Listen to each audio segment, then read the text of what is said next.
gagawin nila ang kanilang ang lahat ng kanilang makakaya para mai-transmit to sa Senado. Pero ang akin lang, pag mahina yung complaint, baka mabasura lang yun doon. Baka walang kahihinatnan yung complaint na yan. Dapat dito pa lang sa Kamara, malakas na yan. Pag dito, questionable na yung reklamo, yung complaint na yan, I doubt if it will survive the scrutiny of the impeachment court. Kung unahin ko itong issue ng impeachment laban kay Vice President Sara Duterte ay naprobahan na nga ng House Committee on Justice. Ano? Sa tingin ho ninyo, ilang araw bago po ang nakatakdang botohan sa Mayo 11, may sapat na ho bang bilang ito para umusad itong impeachment complaint laban sa Vice Presidente? Hindi ko pa masabi, Edmar, no? Kasi, Jade po, Jade. Jade, kasi may mga nagpapahayag na nagtatawag ang House leadership na sinasabi nila kapag sila iboboto, yung mga projects nila i-hold. Yun ang sabi. Hindi lang yung mga infra projects nila, kundi mga soft projects daw. Pati mga medical assistance nila, AIX, ay magiging apektado. Kaya sila ay talaga nag-iisip kung talaga ba silang boboto ayon sa kanilang konsensya o kung sila ay talagang magpapapilit dun sa ninanais ng leadership. Opo. May mga kumakalat sa social media, Kong. Hindi ko alam kung monitor mo na may 15 kongresista ata ang nag-withdraw di umano na sumuporta dito nga sa resolusyon kaugnay nga dito sa impeachment ng Vice Presidente. Gaano ito ka totoo, Kong? Oo nga, nakakita ako ng draft committee report or draft resolution na tinatatanggal yung 15 original signatories. Merong may katotohanan yon na talagang may mga nagdalawang isip na lumagda dyan sa committee report na yan. At yun nga talaga. Sabi naman ng iba, we already secured more than 106 votes, sabi nila. Pero Opo. hindi ko alam. Hanggang sa ngayon, baka ongoing pa yung mga negosasyon, kumbaga, dyan sa Kamara. Opo. Sa inyo pong personal na pananaw, ano ho ba ang mabigat na issue na dapat timbangin, no? O dapat tingnan ng mga mambabatas bago po sila bumoto, paborman o hindi dito nga sa articles of impeachment laban kay Vice President Sara Duterte? Sa akin naman, kung matibay yung complaint na yan, kung talagang busog sa ebidensya, dapat hindi na kailangang takutin pa o puwersahin ang mga kongresista na wag bumoto. Kung talagang kung talagang smoking gun ika nga yung complaint, wala na dapat sapilitan. Hindi ba? Ang lumalabas parang meron pang ganyang mga negosasyong nagaganap.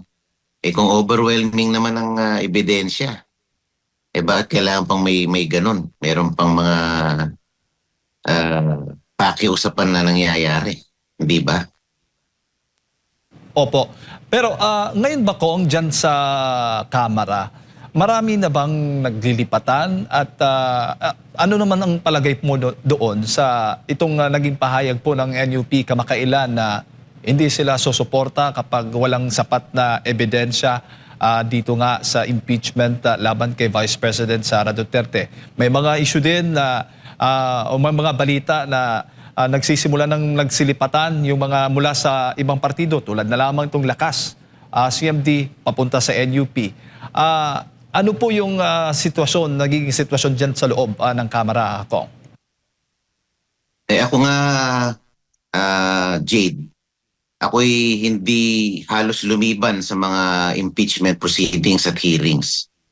At naobserbahan ko na yung complaint na yon, pinutuhan nila na sufficient in form and substance at merong alleged sufficient grounds, sabi nila. Pero nung ito'y pinagbotohan nila, wala pa palang ebidensyang naka-attach.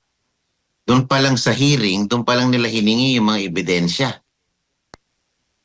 Hindi, parang hindi tama yung ganun na isinumite mo na yung complaint, wala pa palang nakalakip na ebidensya. Doon pa lang sila maghahanap sa impeachment hearings. Tapos yung mga nagsalita doon, hindi naman naka-attach sa complaints. Opo. Pero sa tingin po ninyo, kung talagang tutuluyan ito, matutuloy itong marami ang papabor at uusad yan patungo sa Senado?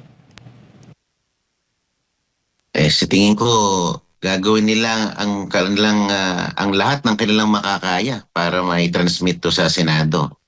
Pero ang akin lang, pag mahina yung complaint, baka mabasura lang yun doon. Baka walang kahihinatnan yung complaint na yan. Dapat dito pa lang sa Kamara, malakas na yan. Pag dito, questionable na yung reklamo, yung complaint na yan, I doubt if it will survive the scrutiny of the impeachment court.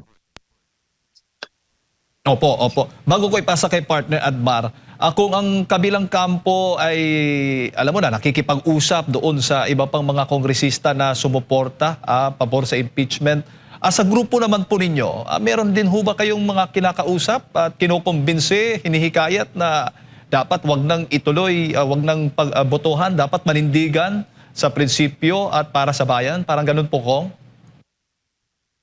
Personally, ako, I do not campaign or lobby for it. Pero may mga nagtatanong lang naman. Nagtatanong, sabi nila, sa distrito ko, overwhelming, ayaw nila ng impeachment kay BP Sara. Pero siyempre, ako ang kumakatawan sa aking mga constituents, anong dapat kong gawin. Sabi ko, sundin mo kung ano yung sinasabi ng constituents mo. Dapat to, conscience vote, hindi yung dahil ikaw ay nadala sa panggigipit, sa pananakot, o sa kung ano man pang-iipit na gagawin sa'yo pag ikay bumoto ng yes. Dapat maliwanag na it should be a clear conscience vote.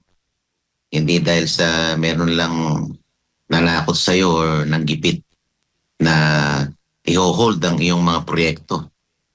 Opo, Congressman, magandang umaga. Si Admar po ito. Maaari din po bang kinukonsidera o tinitingnan na inaamoy din ang... kasi may petisyon laban po dito sa impeachment, no? Dyan sa Korte Suprema. Maaaring kinukonsidera din ba nila ito na timbangin? Kasi baka pagboto nila, kung hindi naman matutuloy, mas lalo silang may ipit dahil mariresbakan din sila talaga ng mga supporter ni Vice President Sara Duterte po. Ayun nga, kailangan timbangin nilang mabuti. No, kasi lalo na kung yung distritong kinatatayuan mo ay predominantly Duterte, it will really affect your candidacy come 2028. Kaya dapat pag-isipan lang mabuti. Not only that, yung merits talaga ng complaint, dapat talaga pag-aralan lang mabuti. At mahirap kasi yung complaint na lalagyan mo lang ng laman, pero na-file mo na yung complaint. So hindi pwedeng ganun eh. Dapat talaga, tama yung sinasabi ni NUP President Ronnie Puno na kailangan a complaint should be backed by strong evidence. Pero kung naghahanap ka pa lang, naghahagilap ka pa lang sa hearing, doon pa lang it's an indication na talagang mahina ang iyong complaint. Opo, pero ito po ba ay paglabag din po sa ethics ng isang kongresista po, Kong? Kasi naalala ko dati, nung unang hain po ng impeachment, marami mga bumoto. Pero marami din pong nagsilabasan ng mga videos during campaign na nagpapaliwanag sa kanilang mga constituents kung bakit sila na bumoto pabor sa impeachment kasi baka mawalan sila ng pondo nga. So, ibig sabihin, hindi sila bumoto dahil sa merito ng kaso o naniniwala silang nagkasala ang pangalawang Pangulo. Una-una pa lang, Edmar, mali na yung yung papakialaman mo yung release ng pondo. Kasi binawal na yan ng Supreme Court dun sa PDAF ruling nila. Yung tinatawag na post-enactment. Pag yun ay lumabas na sa GAA, pinirmahan na ng Pangulo, at meron ng nakalagay doon kung saan nakalaan ng pondo, eh dapat di mo na pinakikialaman. Kasi yun yung tinatawag na post-enactment. Pagka lumabas na ang GAA, wala ka nang pakialam doon. Kung ano ang nakatakda na kalalagyan ng pondo na yon, hindi mo na pwedeng galawin yon o ihinto ang pag-release nun. Kasi unconstitutional yon. Post-enactment ang tawag doon. Unlawful ang pakikialam mo sa pondo kapag ito ay lumabas na sa GAA. Doon pa lang, may mali na eh. Hino-hostage mo yung pondo para pang-arm twisting mo doon sa isang legislator. Eh, doon pa lang mali na. May mali na sa proseso.